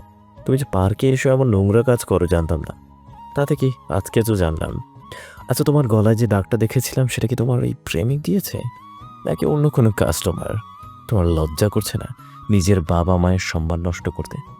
আচ্ছা, তো কি টাকা পয়সার অভাব? তাহলে আমাকে বলতে পারতে, আমি তোমাকে অনেক টাকা দিতাম। আর যদি তাতেও তোমার না হতো তাহলে ভার্সিটি থেকে সাহায্য তহবিল তুলে দিতাম, তাহলে তো তোমার হতো। আমার এখন তোমার দিকে তাকাতেও ঘৃণা লাগছে। ছি ছি ছি ছি, নির্লজ্জ কোথাকার। চারদিকে তাকিয়ে দেখি আমাদের ঘিরে অনেক মানুষের ছড়াছড়ি। খুব কাঁদতে ইচ্ছে করছে, নিজের কান্নাকে আটকে রাখতে পারলাম না, শব্দ করে খেতে দিলাম। জাহ্নবী আমাকে বেঞ্চে বসিয়ে মাথায় হাত বুলিয়ে দিতে লাগলো, কিন্তু আমার কান্না কিছুতেই কমছে না, বেড়েই চলেছে। সব লোক আমাদের তুলে একটা কিছু একটা বলছে, তা আমার কান পর্যন্ত পৌঁছাচ্ছে না। প্রথমবার আমি জীবনে এতটা অসম্মান হয়েছি। পারলে এই মুহূর্তে মরে যেতাম। তবুও চেঁচিয়ে বললাম, আমি পতিতালয়ের বাসিন্দা, দেহ ব্যবসা করে থাকি, তার বিনিময়ে টাকা উপার্জন করে থাকি। আমার বাবার আমাকে টাকা দেওয়ার ক্ষমতা নেই। আর যেন কি বলছিলেন, আমি রাস্তায় রাস্তায় নোংরা কাজ করে থাকি। আমার যদি টাকার সমস্যা হয়ে থাকে তাহলে যেন আপনাকে বলি আমি, আর আপনি দিবেন আমায়। আর যেন কি, ও আপনার ক্ষমতা না থাকলে ভার্সিটি থেকে সাহায্য তহবিল তুলে দিবেন। আমি নাকি কাস্টমার নিয়ে ঘুরি, তাই না? এবার না হয় আপনার বলা কথাগুলোর উত্তর দিই। আমি Alia Ahmed Hani, daughter of Tanzim Ahmed and Raisa Tamanna, দেশের টপ বিজনেসম্যানদের মধ্যে একজন। আর তার মেয়েকে নাকি নোংরা কাজ করে টাকা উপার্জন করতে হবে। হাউ ফানি, তাই না? চাইলে ওইরকম 10টা ভার্সিটির দায়িত্ব আমার পাপা একা নিতে পারে, সেখান থেকে তহবিল নেওয়ার দরকার পড়ে না। আর হ্যাঁ, সত্যিটা হচ্ছে এই যে আমার চোখে বাদামের খোসা গিয়েছিল, তাই জান সেটা তুলে আনার চেষ্টা করছিল। বলে উল্টো হাতটা দিলাম, কিছু দূর গিয়ে আবারও ফিরে এলাম। তারপর আবিরের সামনে তুড়ি বাজিয়ে বললাম, আর হ্যাঁ, কি যেন বলছিলেন সেদিন? আপনি নাকি মেয়েদের সম্মান করেন, তারা নাকি মায়ের জাত। তাহলে কি আমি মায়ের জাত না? ওহো, আপনি হয়তো ভুলেই গেছেন। ওইখানে হয়তো আপনার নিজের মায়ের জাত হবে, আপনি তাকেই সম্মান করেন। আর আমার এইটা মনে হচ্ছে যে এইসব নোংরা কাজ আপনিই করেন, সবাইকে তাই সেরকমই ভাবেন, ক্যারেক্টারলেস একটা। সাথে সাথে আবির মিষ্টি বলে আবার গায়ে হাত তোলার জন্য হাত তোলে। তা দেখে আমি চোখ দুটো কিছু বন্ধ করিনি। কিছুক্ষণ পর সামনে থাকা লোকটার কোনো রেসপন্স না পেয়ে চোখ খুলে দেখি আবির হাতটা জরুরি ধরে আছে, আর দুজন দুজনের দিকে অগ্নি দৃষ্টি দিয়ে তাকিয়ে আছে। ওদের দুজনের নীরবতা ভেঙে জাহ্নবী বলে উঠলো, তোর সাহস কি করে হয় মিষ্টি জানের গায়ে হাত তোলার? যে মিষ্টি জানের গায়ে আমি একটা ফুলের টুকরো অব্দি লাগতে দেইনি, আর তুই তাকে মারতে চাইছিস? তোকে তো আমি দেখো, ভালোভাবে কথা বলো। তোর সাথে এর থেকে ভালোভাবে কথা বলা যায় না। আমার ভাবতে অবাক লাগছে, আমি এমন একটা জাতি যারা অন্য জাতিকে সম্মান করতে পারে না। সত্যি আজ আমরা ব্যর্থ এই সমাজে। আর কিছু বলার আগে আমি জাহ্নবীকে টেনে ওখান থেকে নিয়ে এলাম। আসার সময় একবারও পেছনে তাকাই অব্দি নি, দেখতে চাইনি পেছনে থাকা লোকটার ভাব হবে। বাসায় ফিরে আমি একবারও রুমের বাইরে যাইনি। আর জাহ্নবীকে পার্কের ব্যাপারটা বাড়িতে জানাতে বারণ করে দিয়েছি। এখন মাঝরাতে বেডে শুয়ে এপাশ ওপাশ করছি, খুব আর আসছে না আমার। বারবার তখনকার দৃশ্যটা ভেসে উঠছে, বলার চেষ্টা করছি কিন্তু পারছিই না। অবশেষে একবার ঘুমিয়ে করলাম। ঘুমের মধ্যে মনে হচ্ছে কেউ কেঁদে কেঁদে উঠছে, হয়তোবা আমার সেটা। কিন্তু চোখে পানি পড়তেই লাফিয়ে উঠলাম। তাকিয়ে দেখি বাইরে থেকে আসা আবছা আলোয় কেউ একজন আমার রুম থেকে বেরিয়ে গেল। আমি তাড়াতাড়ি উঠে বেলকনিতে গেলাম, কিন্তু কোথাও কাউকে দেখতে পেলাম না। আমি রুমে ঢুকে লাইটটা অন করতে বেডের রক্তের দাগ দেখতে পেলাম, কিন্তু আমার রুমের রক্ত এলো কোথা থেকে? তাই রুমের চারদিকে চোখ বোলাচ্ছি। চোখ গিয়ে আটকে গেল টেবিলের উপর রাখা খাতাটার উপর। জানালা থেকে আসা হাওয়ায় খাতাটা কখন বন্ধ হচ্ছে, তো কখন আবার খুলছে। মনে হচ্ছে আমার সাথে লুকোচুরি খেলছে। আমি আস্তে আস্তে খাতাটার দিকে এগিয়ে গেলাম। হাতে নিতেই দেখলাম কিছু একটা লেখা আছে, তা পড়তে শুরু করলাম। জানি এতক্ষণে হয়তো বুঝতে পেরেছ আমার রুমে এসেছিল কেউ। তাহলে তুমি ঠিক ভাবছ আমি এসেছিলাম আমার মিষ্টির কাছে। তুমি হয়তো ভাবছ কে এসে, তাহলে বলবো একবার বেলকনিতে এসে নিজের চোখেই দেখে নাও। এতটুকু উপর দিয়ে আমি বেলকনিতে চলে গেলাম। আমার রুমের আলো তাকে স্পষ্ট না দেখে গেলেও আবছা আবছা দেখা যাচ্ছে। আমি আবারও পড়তে শুরু করলাম। আমি জানতাম তুমি আসবে। জানতে ইচ্ছে করছে কি উদ্দেশ্যে আমি তোমার রুমে এসেছি। তাহলে বলবো তোমার ফোনের ইন্টারনেট কানেকশনটা অন করো। আর কিছুই লেখা নেই। ওই ফোনটা হাতে নিয়ে ইন্টারনেট কানেকশনটা অন করলাম, সাথে সাথে একটা মেসেজ এলো। কি ভাবছ তোমার অ্যাকাউন্টটা কোথায় পেয়েছে? সো বলতেই হচ্ছে এভাবে ফোনটা যেখানে সেখানে পাসওয়ার্ড ছাড়া ফেলে রাখলে যে কেউ পাবে। কে আপনি? আর আমার রুমে বা কেন এসেছেন? আমি কে সেটা জেনে তুমি কি করবে? আপাতত এটা জেনে রাখো, মিষ্টি প্রেমিক। আর হ্যাঁ, তোমার রুমে এসেছি তোমাকে দেখতে, তোমাকে সরি বলতে। কেন? কি করছেন আপনি? আমার জন্য তোমাকে এত কিছু সহ্য করতে হলো। সত্যি বলছি, আমি ইচ্ছে করে কিছুই করিনি। সেদিন তোমাকে প্রথম দেখেছিলাম, তুমি স্কুটি চালিয়ে কোথাও একটা যাচ্ছিলে। মাঝ রাস্তায় স্কুটিতে অন্যরা পেঁচিয়ে যাওয়ার পর নাকের ডগায় তোমার রাগ। যখন তুমি ইউনিভার্সিটির ভেতরে ঢুকছিলে তখন তোমার কপালে জমে থাকা বিন্দু বিন্দু ঘাম, হাত বাড়িয়ে ঠান্ডা হাওয়া অনুভব করা, ঠোঁটের কোণে মিষ্টি হাসি, থুতনিতে একটা কালো কুচকুচে তেল, সবকিছু যেন আমাকে তোমার কাছে টানছে। সেদিন তোমার দেখা আর পেলাম না। পরের দিন ফলো করে পেলাম। যেন রাতে ঘুমন্ত অবস্থায় তোমাকে কতটা মায়াবী লাগছিল। আর সহ্য করতে পারলাম না, তাই বাইকটা দিলাম। আর তার জন্য তোমাকে এত কিছু সহ্য করতে হয়েছে। I am extremely sorry. অনেক দেরি করে ফেলা। ভাই, এখন ঘুমাও। তার মানে আপনি আমাকে বাইকটা দিয়েছেন? টেক্সটটা করার পর কিছুক্ষণ অপেক্ষা করলাম, কিন্তু কোনো রিপ্লাই আসলো না। আসবে কিভাবে? সিনই তো হয়নি। আমিও আর কিছু না ভেবে ঘুমিয়ে পড়লাম। 2 দিন হলো ভার্সিটিতে যাওয়া হয় না। শুধু বাড়িতেই ছিলাম। ফ্রেন্ডরা অনেক ফোন দিয়েছিল ভার্সিটিতে যেতে বলেছিল। কিন্তু আমি যাইনি। এই 2 দিনে ওই মিষ্টি প্রেমিকের সাথে অনেক কথা হয়েছে। যতটুকু জেনেছি সে আমাদের ভার্সিটিতেই পড়ে। এর বেশি কিছু না। তবে প্রথমবার কোনো ছেলের প্রতি এতটা দুর্বল হয়ে পড়েছে আমি। এখন বেডে পড়ে পড়ে ঘুমোচ্ছি। হঠাৎ আমার পাশে থাকা সেল ফোনটা বেজে উঠতো। তাকিয়ে দেখি যে তুফান করেছে, তাই ঘুম ঘুম চোখে না তাকিয়ে রিসিভ করে নিলাম। হ্যাঁ বল। কিরে কোথায় তুই? 2 দিন ধরে আসছিস না, আজকেও কি আসবি না নাকি? কেন রে, তোর কি বিয়ে লেগেছে নাকি যে আসতে হবে? না, অন্বেষণ লেগেছে। সিনিয়র আপিরা সবাইকে শাড়ি পরতে বলেছে, আর ফার্স্ট ইয়ারের সবাইকে কিছু না কিছু একটা করতে হবে। ভালো তো, যা না, আমাকে কেন বলছিস? কেন, তুই বুঝি আসবি না? আমরা না তোর নাম গানের লিস্টে দিয়ে দিয়েছি। কি? যখন আমার নামটা দিয়ে দিয়েছিস তখন আমার গানটাও না হয় তুই গিয়ে দে। আর কিছু বলার আগেই ফোনটা রেখে দিলাম। ফোনটা রাখতেই হঠাৎ একটা মেসেজ চলে এলো। দেখলাম সেই ছেলেটা না চাইতেও ঠোঁটে করে মিষ্টি হাসি ফুটতো। চেক করে দেখলাম আজ 2 দিন তোমাকে দেখি না, মনে হচ্ছে 2 যোগ হয়ে গেছে। খুব দেখতে ইচ্ছে করছে তোমাকে। একবার আসবে প্লিজ। তাড়াতাড়ি ফ্রেশ হয়ে বেরিয়ে এলাম। হাজার না চাওয়া সত্ত্বেও পা বাড়ানো ভার্সিটির উদ্দেশ্যে। সে কখন থেকে বেঞ্চের উপর দাঁড়িয়ে আছে। বেঞ্চটা একটু পরপর দুলছে, সাথে আমিও দুলছি। যখন তখন পড়ে যেতে পারি, আর পড়লে নির্ঘাত আমার কোমর ভেঙে যেতে পারে। ভার্সিটিতে আসার পরই সিনিয়র আপিরা আমাকে উঁচু বেঞ্চের উপর দাঁড়িয়ে ডেকোরেশনের কাজ দিয়ে গেছে। কোথায় ভেবেছিলাম আজকে একটু মিষ্টি প্রেমিকের সাথে দেখা করব, সেটা আর হলো কই। না পারলাম মিষ্টি প্রেমিকের সাথে দেখা করতে, আর না পারলাম লিস্ট থেকে নিজের নামটা বাদ দিতে। এসব কথাগুলো ভাবছি আর কাজ করছি। হঠাৎ বেঞ্চটা খুব জোরে দুলতে শুরু করলো। যখন তখন পড়ে যেতে পারি, তাই নামার জন্য পা বাড়লাম, কিন্তু শেষ রক্ষা আর হলো না। আমি চোখ দুটো কিছু বন্ধ করে আছি। অনেকক্ষণ হলো পড়লাম না, আর না ব্যথা পেলাম। তাই চোখ দুটো আস্তে আস্তে খুললাম। তাকিয়ে দেখি আমি আবিরের কোলে। হয়তো আমি পড়ে যাওয়ার আগেই ধরেছে, তাই ব্যথা পাইনি। আবির আমার দিকে এক ধ্যানে তাকিয়ে আছে। প্রথমবার এতটা কাছ থেকে দেখছি না, কিন্তু মনে হচ্ছে যেন প্রথমবারই দেখছি। ঠিক অদ্ভুত তাকে দেখতে। এর জন্য হয়তো তাকে ক্রাশবয় বলে, হয়তো না। হাতে ব্যান্ডেজ করা, কিন্তু সেদিন তো দেখলাম না। থাক, তা জেনে আমার কি। কে তোরা কি কোলে করে নিজেদের বাকি জীবন পার করে দিবি?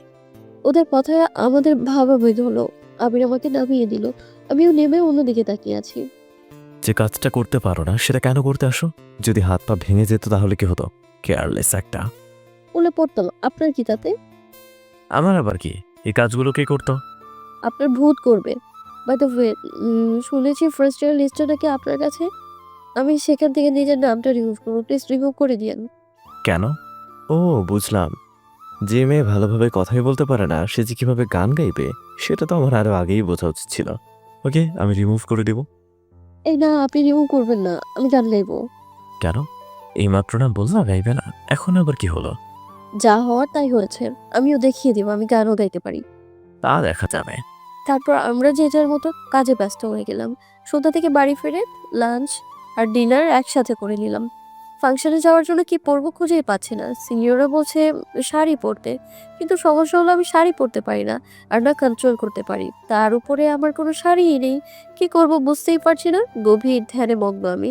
হঠাৎ একটা মেসেজ আসে আমার ফোনে। তাকিয়ে দেখি মিষ্টি পিলিক। সিন করে দেখতে পেলাম বেলকনিতে যাও, ছোট্ট একটা উপহার আছে।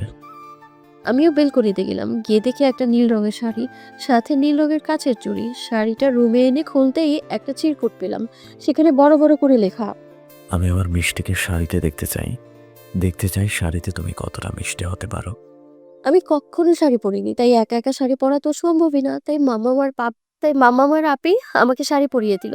প্রথমবার শাড়ি পরাতে কেমন যেন কুচিগুলো খুলে খুলে যাচ্ছে। মামাম একটা বেল্টের কুচিগুলো ভালোভাবে আটকে দিয়ে শাড়ি দিয়ে টেনে বেলটাকে ঢেকে দিল।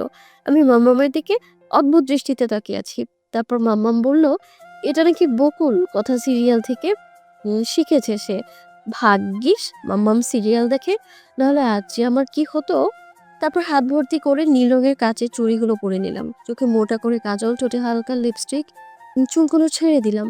মামাকে সোনার দুটো ঝুমকো পরিয়ে দিল, সাথে হাই হিল। আয়নাতে নিজেকে খুঁটিয়ে দেখছি, না খারাপ লাগছে না। কলেজ থেকে ভার্সিটির দূরত্ব অনেক বেশি, আর ফিরতে ফিরতে রাত হবে, তাই স্কুটি নিয়ে নিলাম। ভার্সিটিতে ঢুকে আমার বন্ধুদের খুঁজতে লাগলাম। কিছুক্ষণ পর পেলাম তাদের। তারা আবিরের ফ্রেন্ডদের সাথে একসাথে আড্ডা দিচ্ছে। আমি আস্তে আস্তে তাদের দিকে এগিয়ে গেলাম।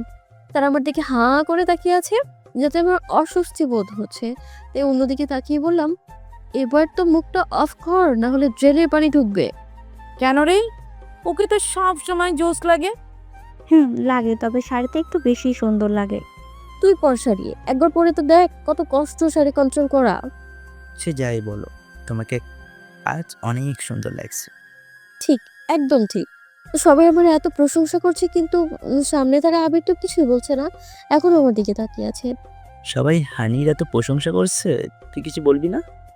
এখানে প্রশংসা করার কি আছে? ময়দা মাখলে দ্বারকা কেউ ময়ূর লাগবে, কিন্তু সে কখনো ময়ূর হতে পারবে না। আবিরের কথায় আমার মনটা ছোট হয়ে গেল। আয়ান হয়তো বা বুঝতে পেরেছে, তাই আমাকে একটু ভার্সিটি ঘুরিয়ে ঘুরিয়ে দেখাতে নিয়ে এসেছে। একে একে অনেক কিছুই দেখলাম। এই কয়দিনের ঝামেলাই ছিল, তাই কিছুই দেখতে পাইনি। হঠাৎ আয়ান বলে উঠলো, জানো, আমি কখনো আবিরকে কারোর সাথে এমন রুড বিহেভ করতে দেখিনি, কিন্তু কেন তোমার সাথে এমন করছে কিছুই বুঝতে পারছি না। ওর হাতে ব্যান্ডেজটা দেখতে পেয়েছো? এটাও তোমার জন্য পড়েছে, তোমার গায়ে হাত তুলতে গিয়েছিল তাই। প্লিজ, আমি ওর ব্যাপারে কিছুই শুনতে চাই না। তারপর আমরা হাঁটা দিলাম স্টেজের দিকে। প্রচুর ভিড়। কিছুদূর এগোতেই কেউ আমার হাতে একটা চিরকুট ধরিয়ে দিল। চারপাশে এত মানুষ কে দিল কিছু বুঝতে পারছি না। আমি এখনই গিয়ে চিরকুটটা খুলে দেখলাম। মুগ্ধ করার সিদ্ধ নয়ন ধরেছে আমায় ঘিরে, একবার যদি সুযোগ দাও ভালোবাসায় রাঙিয়ে দেব তোমায়, মিষ্টি প্রেমিক। পড়তে আনমনে হাসি ওঠে আমার, কিন্তু নিচেরটুকু পড়তে চিন্তিত হয়ে গেলাম। শাড়িটা একটু ঠিকভাবে পরে নাও, তোমার শরীরের কিছু অংশ দেখা যাচ্ছে। সবাই কেমন বাজে নজরে তাকিয়ে আছে। আমি শাড়ি দিয়ে টেনে পেটটাকে ঢেকে দিয়ে চারিদিকে তাকিয়ে আমার ফ্রেন্ডে খুঁজতে লাগলাম, কিন্তু ওদের কোথাও দেখা যাচ্ছে না। এর মধ্যে আমার নাম মাইকে অ্যানাউন্স করা হয়েছে। আমি এখন পড়েছি দ্বিধাদ্বন্দ্বে, কি করব বুঝতেই পারছি না। এর মধ্যে তাসফি এসে আমাকে স্টেজে পাঠিয়ে দিল। আমিও উঠে গেলাম। আমি উঠতেই ব্যান্ড দলের ছেলেরা গিটার বাজাতে শুরু করলো। আমি ওদেরকে থামিয়ে নিজের হাতে গিটারটা নিয়ে বাজাতে শুরু করলাম। তারপর গান ধরলাম। এইটুকু গেয়ে থামতেই চারদিকে হই হুল্লোড় শুনতে পেলাম। আমার ফ্রেন্ডরা আমাকে গান ধরতে বলছে। সবাই মুখে হাসি থাকলেও হাসি নেই আবিরের মুখে। সে অগ্নি দৃষ্টিতে আমার দিকে তাকিয়ে আছে। তার এই চাহনিটা মানতে মানে আমার অজানা তার এই চাহনিটা আমার কাছে, তাই তার থেকে দৃষ্টি অন্যদিকে ফিরিয়ে আবারও গাইতে শুরু করলাম। এটুকু গাইতেই চোখ গেল আবিরের দিকে, সে আরো অগ্নি দৃষ্টি দিয়ে আমার দিকে তাকিয়ে আছে। আমি কি করব বুঝতেই পারছি না, গলা দিয়ে যেন একটা স্বরও বের হচ্ছে না, তাই এখানেই শেষ করলাম। গান শেষ করতে হাজার হাজার করতালির আওয়াজ ভেসে আসছে, যাতে আমার ঠোঁটে করে মিষ্টি হাসি ফুটে ওঠে। আমার মুখে হাসি ফুটলেও হাসি নেই আবিরের মুখে। আর একটুকু সময় যদি আবিরের সামনে দাঁড়িয়ে থাকি, তাহলে আমি সত্যি ওর চোখের আগুনেই পুড়ে মরে যেতাম। তাই সামনের দিকে একটু ঝুঁকে ভাব নিয়ে সবাইকে থ্যাংক ইউ বলে স্টেজ থেকে নেমে এলাম। নেমে আসতেই আমার ফ্রেন্ড আমাকে জড়িয়ে ধরে অনেক বাহবা দিল, আমিও ওদের জড়িয়ে ধরে থ্যাংক ইউ জানালাম। তারপর সবাই একসাথে সামনের দিকে হাঁটা দিলাম। কিছু দূর আসতেই তাসফি বলল, দোস্ত, আজকে একটা ছেলেকে দেখেছিস? কি অ্যাটিটিউড রে! ওই ছেলেটাকে ইমপ্রেস করতে পারবি? কেন না, এটাই তো আমার কাজ। কোন ছেলেটা? আবিরকে পারিনি তো কি হয়েছে, অন্য ছেলেদের তো পারবো। যদি না পারিস তাহলে? যদি না পারি তাহলে জীবনে আর কোনো চ্যালেঞ্জ করব না। ডান। ও পারবে, ওর মতো মেয়েরা এটাই খুব ভালো পারে। শাড়ি পরে শরীরের প্রাইভেট পার্ট বের করে রাখছো, নাকি শরীর দেখাচ্ছ, নাকি বোঝানোর চেষ্টা করছো তোমার ফিগার দেখাতে সুন্দর? তোমার লজ্জা করছে না? সবাই তোমার দিকে কিভাবে বাজে নজরে দেখছে, তাকে লজ্জাটাও নেই। ভালোভাবে আর ভদ্রভাবে কথা বলুন। আপনার লজ্জা করছে না একটা মেয়ের সাথে এইভাবে কথা বলতে? লজ্জা কেন করবে? যে যেমন তাকে তো তেমনই বলতে হয়। ঠিক তেমনি তোমার চরিত্র যেমন নোংরা, তেমন নোংরা ভাবেই বলতে হয়। কি করছিস কি আবির? প্লিজ থাম। ওই ইচ্ছে করে হয়তো করেনি, ভুলে হয়ে গেছে। আমাদেরও তাই মনে হচ্ছে। চলো। তাই মনে হচ্ছে মানে? একজন প্রাপ্তবয়স্ক মেয়ে, ভুল হয় কি করে? যখন স্টেজে গান গাইছিল জানিস, তখন ওকে কিভাবে বাজে নজরে ছেলেরা দেখছিল? দেখলে দেখবে, তাতে আপনার কি? হ্যাঁ, তখন তো তুমি খুব এনজয় করো, তাই না? আবির ভাই, এই মেয়ে চুপ, একদম চুপ। তোমার মুখ থেকে আমি একদম ভাই ডাক শুনতে চাই না, বুঝতে পেরেছো তুমি? আর নিজেকে সামলাতে পারলাম না, ভ্যা ভ্যা করে কেঁদে দিলাম। এই মেয়ে, এভাবে নাকে কান্না অফ করো, না হলে দিব একটা ঠাদিয়ে লাগিয়ে। আবিরের ধমকে আমার কান্না কমার বদলে আরো বেড়ে গেল। জানি এখন আরো বকবে, তাই কাঁদতে কাঁদতে স্কুটি নিয়ে বেরিয়ে এলাম ভার্সিটি থেকে। আমার প্রিয় জিনিসটায়, যেখানে গেলে আমার মন ভালো হয়ে যায়। আমি সেই ছোট্টবেলা থেকে সেখানে যাই, অদ্ভুতভাবে আমার মন ভালো হয়ে যায় সেখানে। তাই আজ এই মন খারাপের দিনে ছুটে চলেছি আমার মন ভালো করার গন্তব্যে। পৌঁছতে পৌঁছতে 15 মিনিট লাগলো, ফুল স্পিডে স্কুটি চালানোর কারণে। তাছাড়া রাস্তাও ফাঁকা ছিল, তাহলে আস্তে আস্তে মোট 25 মিনিট লাগতো। রাস্তায় স্কুটিটা থামিয়ে পা থেকে হিলটা খুলে নদীর তীরে গেলাম। হ্যাঁ, নদীর তীরে আমার প্রিয় জায়গা। নদীর পাড়ে ঘাসের উপর বসে নদীর পানিতে পা ভিজিয়ে দিলাম। আজকে আকাশে এক ফালি চাঁদ উঠেছে, তার প্রতিচ্ছবি ফুটে উঠেছে নদীর পানিতে। অনেক অপরূপ লাগছে। আমি নদীর পানিতে হাত দিয়ে একা একা পানি ছড়ে খেলতে লাগলাম। খেলতে খেলতে অনেকক্ষণ পর এমনিতেই মনটা ভালো হয়ে গেল আমার। তাই বাড়ির উদ্দেশ্যে বেরিয়ে এলাম। ফেরার পথে কতগুলো ছেলেদের দেখতে পেলাম আমি।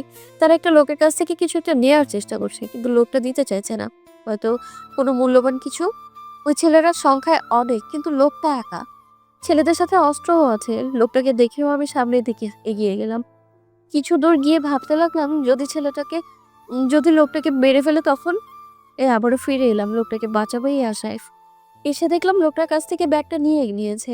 আমি ওদের সামনে গিয়ে বললাম, আপনারা ওনার ব্যাগটা দিয়ে দিন, আর যে যার নিজেদের বাড়ি ফিরে যান।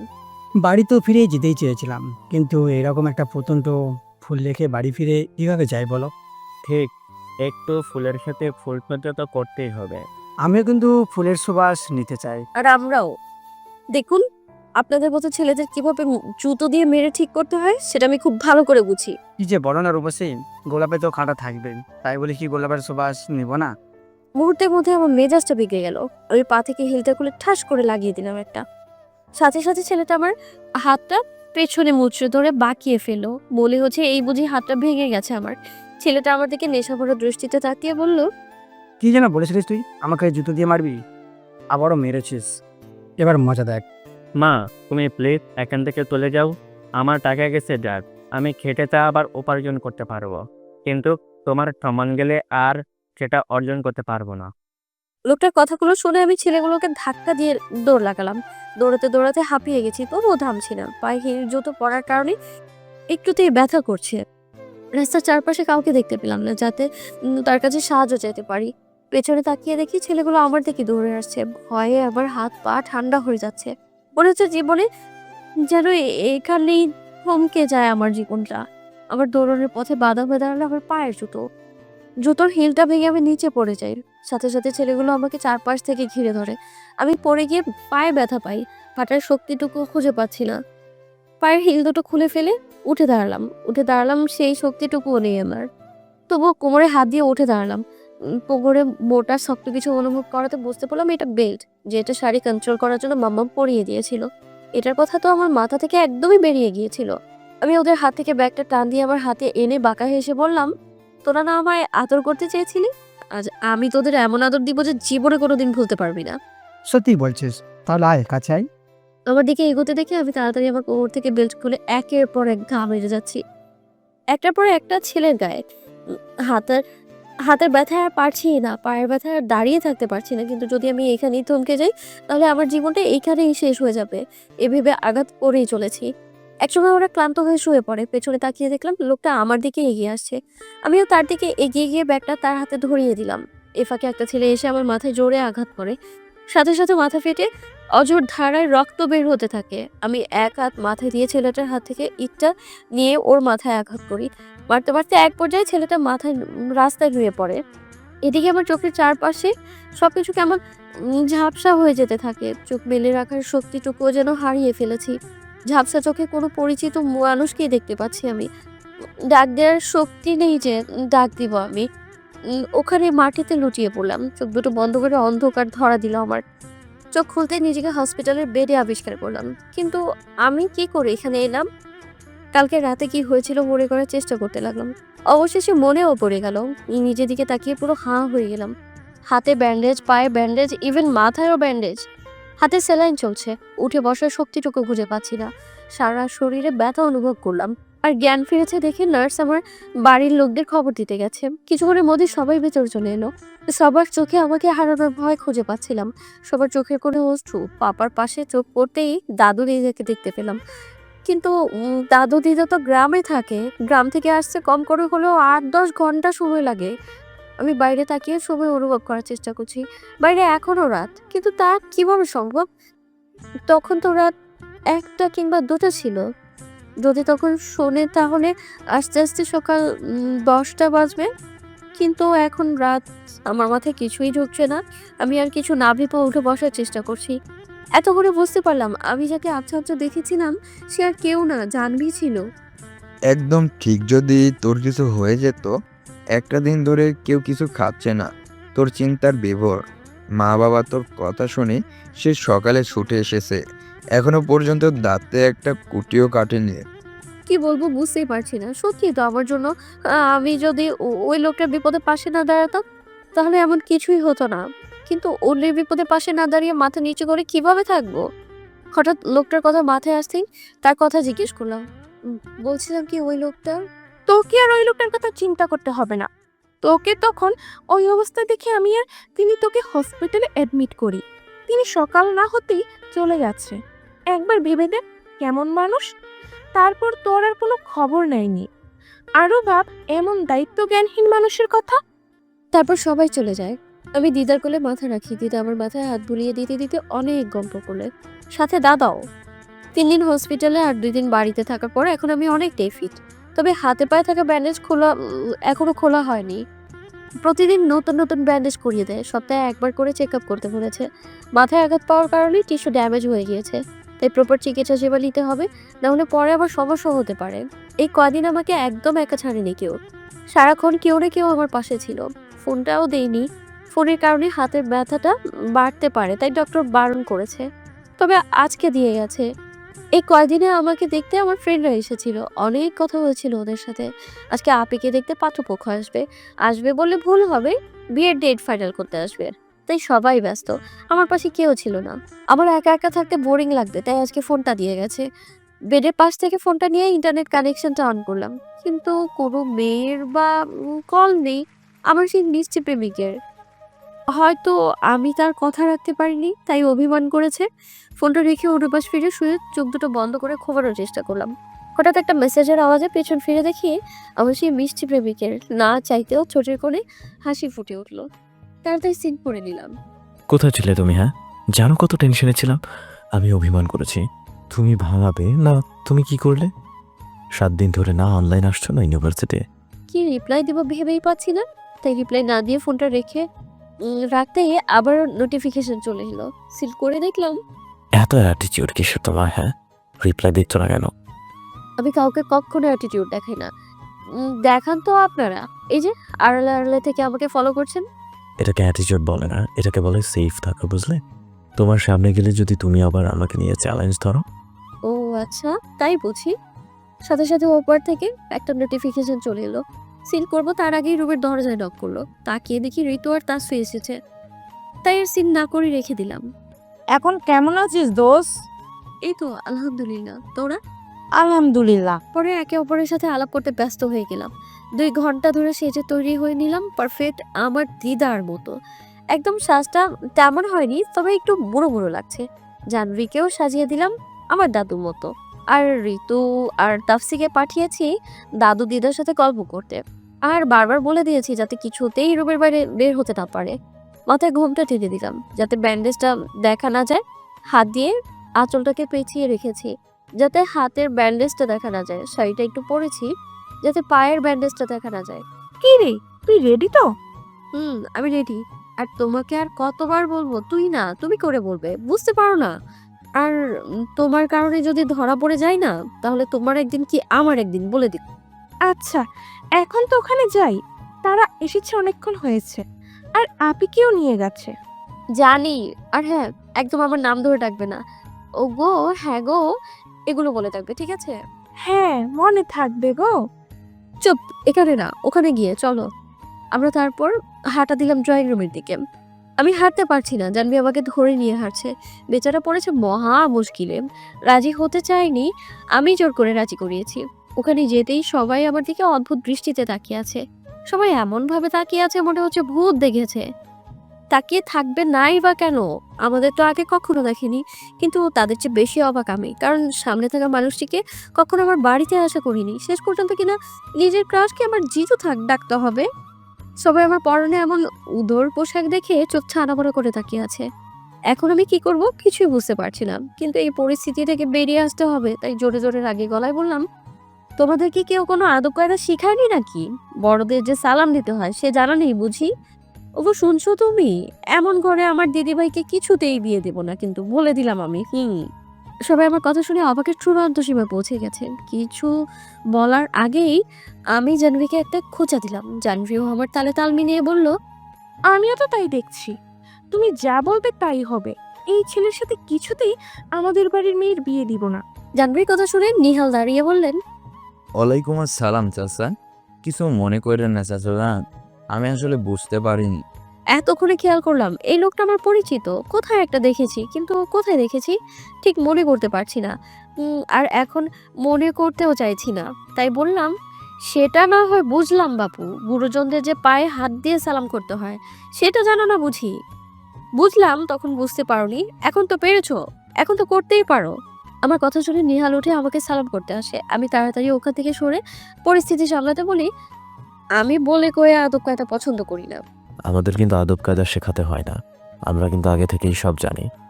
আবিরের কথা শুনে আমি আবিরের দিকে তাকিয়ে দেখি সে আমার দিকে নেশা ভরা দৃষ্টিতে তাকিয়ে আছে, আর আমার দিকে এগোতে লাগলো।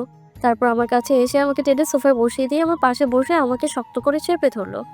তার এক হাত আমার পিঠের পেছন থেকে শাড়ির ফাঁক দিয়ে পেট চেপে আছে, অন্য হাত আমার কাঁধে রেখেছে। এক অদ্ভুত শিহরণ খেলে গেল আমার সারা শরীরে। কিছু বলতেও পারছি না, সব কথা কেমন আটকে গেল গলায়। আমাকে চুপ থাকতে দেখে আবির বলে উঠলো, আরে দাদিমা, চুপ করে আছেন কেন? কিছু বলবেন না? বেশি কিছু না, আমার 3টা মাত্র প্রশ্ন আছে, তার উত্তর দিলেই হবে। জি অবশ্যই, বলুন দাদিমা। আপনি না, সরি, তুমি কি করো? আমি এখন পড়াশোনা করি, অনার্স ফাইনাল ইয়ার, দ্বিতীয়টা। শরীরে যেন বিদ্যুৎ খেলে গেল। আবির যতই আমার কাছে আসছে ততই আমার শরীর শিহরিত হচ্ছে, কিছুতেই কমছে না, বরং বেড়েই চলেছে। রান্না বান্না করতে পারো? হ্যাঁ পারি তো সবকিছু। এবার যেন আমি নিজেই বিদ্যুৎ হয়ে গেলাম। কেউ কিছু বলছে না, সবটা সবার দেখার বাইরে। আমি একবার জিভ দিয়ে ঠোঁট ভিজিয়ে বললাম, বাচ্চা কাচ্চা মানুষ করতে পারো? সেটা পারি না, আগে তোমাকে বিয়ে করে নিই, তারপর না হয় আমাদের বাচ্চা মানুষ করব। শুধু মানুষই করব না, পুরো ক্রিকেট টিম বানাবো। আগামী ওয়ার্ল্ড কাপ আমরাই জিতবো যদি তুমি চাও। একদিকে আমার পেটে স্লাইড করছে, অন্যদিকে আমার ঘাড়ের তার থুতনিটা।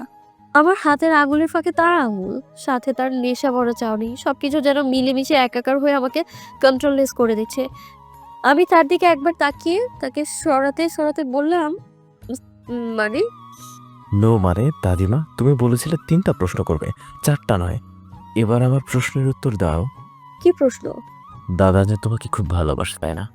আবিরের কথা শুনে আমি একবার জাহ্নবীর দিকে তাকালাম। সে এখনো সেখানেই দাঁড়িয়ে আছে। সব যেন তার মাথার উপর দিয়ে যাচ্ছে। আমি জাহ্নবীর দিক থেকে দৃষ্টি অন্যদিকে দিয়ে জিজ্ঞাসা দৃষ্টিতে বললাম, কে কে বলেছে? তুমি তো এখনো সাজগোজ করো, এটা কি দাদুজানকে ইমপ্রেস করার জন্য? এখন আমি ভালোভাবে বুঝে গেছি যে আবির আমাকে ধরে ফেলেছে। তাই আর কোনো কথা না বলে আবিরকে ধাক্কা দিয়ে দৌড় লাগালাম। আমার দৌড় দেখে জাহ্নবীও দৌড় লাগালো, কিন্তু বেশি দূর আর যেতে পারলাম না। নামিয়ে শাড়ি পরার কারণে শাড়িতে বেঁধে ঠাস করে ফ্লোরে পড়ে যাই আমি।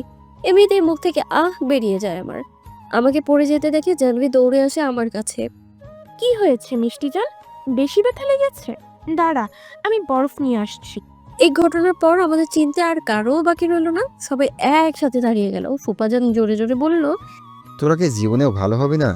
এমনিতেই ফাটাফোটা, এখন পুরো ভেঙে গেছিস। এই যে ছোট রাজ, জাহ্নবীকে উদ্দেশ্যে পড়ে অজয়, তুই তো দেখতে পারছিস ওর এই অবস্থা, অন্তত বারণ করতে পারতিস। একদম ঠিক। ও তো বাচ্চা, তুই তো আর বাচ্চা নস। হ্যাঁ, যত দোষ নন্দ ঘোষ, আমার কোনো দোষ নেই। নিজের ভাইজিকে কিছু বলছো না, আমাকে কেন বলছো? আর কোনো কথা না, ওখান থেকে জাহ্নবীকে নিয়ে এলাম আমরা। আমরা আসতেই ড্রয়িং রুম থেকে হাসির শব্দ শোনা গেল। এসে তাড়াতাড়ি ফ্রেশ হয়ে পায়চারি করছে আর জাহ্নবীকে কথা শোনাচ্ছি। ভাবলাম কি আর হলোটা কি? হঠাৎ দরজা নক করার শব্দে জাহ্নবী উঠে দরজা খুলে দিল। খুলে দেখে ভাইয়া এসেছে, আমাদের নিচে যেতে বলেছে। ভয়ে ভয়ে আমি আর জাহ্নবী নিচে গিয়ে মাথা নিচু করে আছি। আরে হানি, যে আমার আগেই বোঝা উচিত ছিল এরকম দুষ্টু বুদ্ধি যে শুধু তোমার মাথায় ঘুরবে। এতক্ষণ পরে খেয়াল করলাম আয়ানও আছে। আবির আমাকে চেপে ধরেছিল। হানি, তুমি এখানে কি করছো? এতক্ষণ তো তোমার সাজের জন্য তোমাকে চিনতে পারিনি। আমি আয়নের থেকে চোখ ফিরিয়ে তার দিকে চোখ দিতেই চমকে উঠলাম। ইনি তো সে যার ব্যাগ বাঁচাতে গিয়ে আজ আমার এই অবস্থা। তাই তো এতক্ষণ তাকে চেনা চেনা লাগছিল। তারপর তার সাথে অনেক কথা বললাম। সে তো আমার অনেক প্রশংসা করলো। শাড়িতে বের করার কারণে মাম্মামকে অনেক বাহবা দিল। সবাই অবাক হয়ে আমার দিকে তাকিয়েছিল। শাড়িতে বের পড়ার বিষয়টা জানলো। বেডে শুয়ে শুয়ে আজকের করা দুষ্টুমিগুলোর কথা ভাবছি, সাথে আবিরের করা প্রতিটা স্পর্শ চোখ বন্ধ করে অনুভব করার চেষ্টা করছি। যতবার চোখ বন্ধ করছি ততবার মনে হচ্ছে আবির এখনো আমাকে ছুঁয়ে আছেন। সত্যি তখনকার মুহূর্তটা অনেক স্পেশাল ছিল, যাতে রয়েছে অনেক ভালো লাগা কিংবা আনন্দ। এরকম আকাশ পাতাল ভাবতে ভাবতে কখন যে পাড়ি জমালাম ঘুমের রাতে তা আমার নিজেরই হচ্ছে না। হ্যাঁ মেয়ে, এভাবে টাওয়েল পরে অর্ধ উলঙ্গ হয়ে আছো কেন? তার যে টাওয়েলটা খুলে পুরো উলঙ্গ হয়ে থাকো, ভালো লাগবে। এই যে মিস্টার, আমি আমার রুমে যেমন ইচ্ছে তেমন থাকবো, তাতে আপনার কি? আপনি কেন আমার রুমে না বলে আসবেন? হ্যাঁ, আমার বয়ে গেছে তোমার রুমে আসতে, আঙ্কেল বলেছে তাই এসেছে। আমার পাপা বলেছে না বলে আমার রুমে আসতে, আমাকে এই অবস্থায় দেখতে। না, আঙ্কেল বলছে তোমার সাথে আমাকে নিয়ে যেতে। কেন? পাপারা কোথায় গেছে? আজকে সকালে নিবিড় ভাইয়া দেশে ফিরেছে, তাই বাবা সবাইকে ইনভাইট করেছে। তারা তোমার মতো ঢঙ্গির জন্য অপেক্ষা না করে চলে গেছে, জানে তো সারাদিন লাগবে, তাই আমাকে রেখে গেছে। এই নিবিড়টা আবার কি? তোমার হবু জিজু, মানে আমার ভাই আর তোমার বোনের হবু জামাই, তাই অপেক্ষা না করে চলে গেছে। এতক্ষণে বুঝতে পারলাম বিয়েটা আবিরের সাথে না, তার বড় ভাই নিবিড়ের সাথে। বুঝবো কিভাবে যে বুঝবো কিভাবে? যার বিয়ে সেই তো আসেনি, এসেছে তার ছোট ভাই। চলে গেছে মানে আমি যাবো তো বলে ড্রয়িং রুমের দিকে পা বাড়লাম। পেছন থেকে আবির জোরে জোরে বলে উঠলো, যাও যাও, এই অর্ধ উলঙ্গ অবস্থায় পুরো এলাকাবাসীকে দেখিয়ে আসো। এতক্ষণে খেয়াল করলাম আমার পরনে একটা টাওয়েল। সকালে গরমের কারণে শাওয়ার নিতে গিয়েছিলাম। আমি কখনো জামা কাপড় নিয়ে শাওয়ার নিতে যাই না, রুমেই পরে নিই। আর আজ এই সুযোগে আবির রুমে ঢুকেছে। তাড়াতাড়ি করে রুমে ঢুকে ড্রয়ার থেকে একটা শার্ট আর জিন্স বের করে ওয়াশরুমে গিয়ে পরে নিলাম। তারপর চুলগুলো বেঁধে নিলাম। ভেজা, কিন্তু কিছুই করার নেই। শার্টটাকে ইন করে নিয়ে বললাম, চলুন। এই বলে বেরিয়ে এলাম। ড্রয়িং রুম পর্যন্ত আসতেই দেখি সে আসছে না, তাই আবারও রুমে গেলাম। এই যে, আপনি কি যাবেন না নাকি? তবে তোমাকে এই ড্রেসে আমাদের বাড়িতে নিয়ে যেতে পারবো, আমাদের বাড়ির একটা সম্মান আছে। আমাকে এখন হসপিটালে যেতে হবে, ব্যান্ডেজ খুলতে হবে, চেক আপ করতে হবে। পাপা মনে হয় আপনাকে বলেনি? আমি জানি আঙ্কেল বলেছে, তোমাকে নিয়ে তো আর এখানে ফিরবো না, সোজা বাড়িতে যাব। তাই এই ড্রেসে তোমাকে নিতে পারবো না। আর তুমিও আমাদের বাড়ি চিনো না, তাই যেতেও পারবে না।